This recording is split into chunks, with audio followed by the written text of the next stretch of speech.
Ya pemirsa, untuk membahas agenda sidang hari ini kami ajak Anda berbincang juga dengan pakar psikologi forensik, ada Reza Indragiri sudah bergabung bersama kita semua pagi hari ini. Selamat pagi Bang Reza. Pagi, Assalamualaikum. Waalaikumsalam. Bang Reza, hari ini akan kembali digelar persidangan lanjutan dengan agenda pemeriksaan saksi dari 3 orang terdakwa, Richard Eliezer, Ricky Rizal, dan juga Kuat Ma'ruf.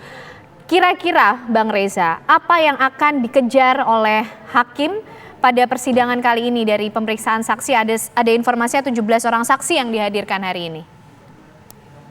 Ketika saksi yang dihadirkan adalah dari pihak terdakwa, berarti didatangkan oleh pihak penasihat hukum, maka kita bayangkan bahwa semestinya proses pemeriksaan itu diharapkan oleh terdakwa akan bisa memberikan peringanan.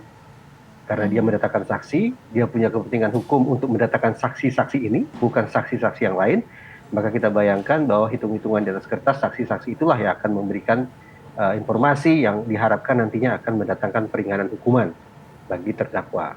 Tapi dalam catatan saya sejauh ini bahwa proses persidangan terhadap terdakwa baik itu Richard Eliezer maupun Ricky Rizal atau juga Kuat Ma'ruf justru sangat banyak sekali penggalian informasi terkait dengan Ferdy Sambo, terkait dengan Putri Chandrawati.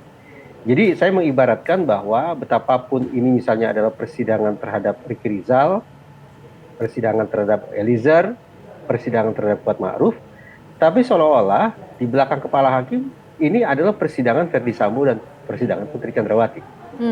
Nah, bahwa kemudian informasi-informasi yang diperoleh dari sidang-sidang ini, maka itu yang barangkali nantinya akan dimanfaatkan ketika majelis hakim menyidangkan terdakwa Ferdy Sambo dan terdakwa Putri Chandrawati. Jadi ringkasnya, betapapun ini persidangan untuk menggali keterangan dari saksi-saksi yang didatangkan oleh misalnya Ricky Rizal atau Kuat Ma'ruf atau Richard Eliezer, tapi informasi atau keterangan yang digali tidak akan bermanfaat bagi 3 orang terdakwa tersebut, tetapi juga bermanfaat bagi persidangan Putri Chandrawati dan Ferdy Sambo. Oke. Bang Reza, menarik ketika disampaikan yang dihadirkan 3 orang terdakwa, Richard Eliezer, Ricky Rizal, Kuat Ma'ruf. Tapi tadi Bang Reza juga mengatakan bahwa apa yang akan diajukan pertanyaannya oleh hakim ini semua mungkin nanti mengarah pada Ferdy Sambo dan juga Putri Chandrawati. Kenapa demikian Bang Reza? Dalam konstruksi kasus ini, saya bayangkan bahwa 4 orang terdakwa itu akan dipilah ke dalam kategori yang mana. Jadi dari sudut pandang psikologi forensik, pelaku kejahatan secara umum bisa kita pilah ke dalam 4 kelompok. Pertama, pelaku yang langsung berhadapan-hadapan dengan korban. Pelaku yang langsung berkonfrontasi dengan korban. Jadi kita bayangkan bahwa pelaku kategori pertama ini adalah Richard Eliezer. Karena dialah yang disebut-sebut melakukan penembakan terhadap mendiang Brigadir Yosua. Tapi juga ada kategori lain, yaitu pelaku dalam pengertian dia tidak berhadapan-hadapan secara langsung, tapi dia mengotaki peristiwa kejahatan tersebut. Nah, kategori 2 ini tampaknya mengarah pada Ferdy Sambo. Bahkan sebagian media juga menarasikan barangkali juga ada peran dari Putri Chandrawati. Nah, pelaku kategori 3 adalah dia tidak merencanakan, dia tidak berkonfrontasi langsung dengan korban, tapi dia memfasilitasi.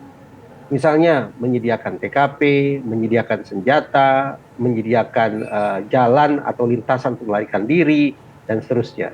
Jadi dia semacam pelaku dalam pengertian yang memfasilitasi. Yang keempat adalah pelaku yang tidak hadir di lokasi kejadian, sama sekali tidak ada di TKP.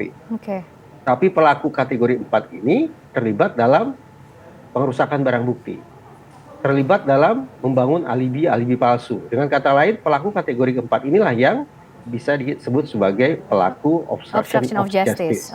Nah, dengan 4 kategori pelaku yang saya paparkan barusan, maka kita bisa pahami bahwa pelaku utama, terdakwa utama dalam rangkaian persidangan ini adalah pelaku yang mendesain, pelaku yang merancang, pelaku yang merencanakan, pelaku yang mengotaki, intellectual dader, mastermind dari pembunuhan terhadap Brigadir Yosua.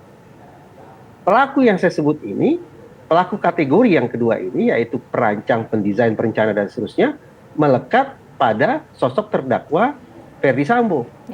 Itu sebabnya, betapapun tadi saya katakan, betapapun persidangan ini sedang memeriksa Richard Eliezer, atau sedang memeriksa Ricky Rizal, atau sedang memeriksa Kuat Maruf, tapi karena aktor yang paling utama dari yang utama, alias mastermind-nya, terdakwanya adalah Verdi Sambo, maka niscaya penggalian informasi atau pemeriksaan terhadap saksi di persidangan-persidangan lain pun akan dimanfaatkan oleh majelis hakim untuk mengerucutkan pemahaman mereka tentang peran Verdi Sambo. Artinya apa yang kemudian akan ditanyakan oleh hakim lewat saksi-saksi yang dihadirkan, semuanya ini pada akhirnya bermuara untuk menjawab siapa yang mengotaki peristiwa tersebut, begitu ya Bang Reza. Tapi begini Bang Reza, apakah ini artinya hakim sudah cukup mendapatkan bukti-bukti yang diperlukan untuk bisa menjatuhkan vonis atau memberikan hukuman sebagai bentuk tanggung jawab dari terdakwa lainnya selain Verdi Sambo dan juga Putri Chandrawati, sehingga saksi-saksi yang dihadirkan ini keterangannya yang digali semua pada akhirnya nanti mengerucut pada Verdi Sambo dan juga Putri Chandrawati? Saya tidak tahu seberapa jauh kebutuhan informasi dari majelis hakim, tapi yang saya bisa ikuti dari satu sesi ke sesi persidangan lainnya adalah seluruh terdakwa dan seluruh saksi tampaknya sudah punya mindset SDM. Ini yang saya utarakan sejak awal diskusi kita ketika memantau jalannya persidangan. Mindset SDM itu seperti apa, Bang Reza? Ya, mindset selamatkan diri masing-masing. Oke, baik. Kalau dulunya sebagai sesama anggota Korps Tribrata, saya yakin mereka punya jiwa korsa, punya kesetiakawanan, punya Blue Curtain Code, punya kode senyap, punya semangat bahwa aib atau kesalahan kolega harus ditutup serapat mungkin. Kesalahan kolega harus kalau perlu dianggap sebagai kebenaran. Itu merupakan bentuk buruk atau sisi gelap dari code of silence alias kode senyap. Tapi itu dulu. Sekarang mereka tahu persis bahwa mereka berhadapan dengan pasal 340. Mereka tahu persis mereka bisa saja kemudian dipecat secara tidak hormat dari tempat mereka bekerja. Nah, saya yakin tidak ada satupun orang di ruang sidang itu yang mau dipidana. Apalagi dengan pidana mati. Saya yakin juga tidak ada satu orang pun di ruang persidangan itu yang ingin dipecat secara tidak hormat dari kantornya.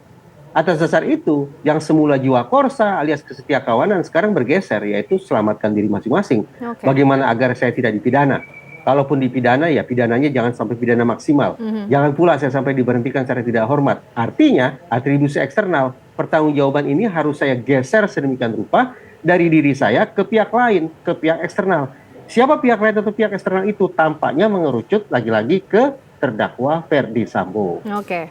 Oke, tapi bagaimana dengan kehadiran saksi lain yang hari ini juga direncanakan akan memberikan keterangan, Bang Reza? Ada 4 orang terdakwa dari obstruction of justice yang informasinya hari ini dihadirkan untuk memberikan keterangan untuk 3 orang terdakwa lain yang terlibat dalam kasus pembunuhan Brigadir Yosua. Kalau kita berbicara mengenai selamatkan diri masing-masing. Tapi Bang Reza dijawab usai jeda ya Bang Reza, kami masih akan kembali hadir untuk Anda.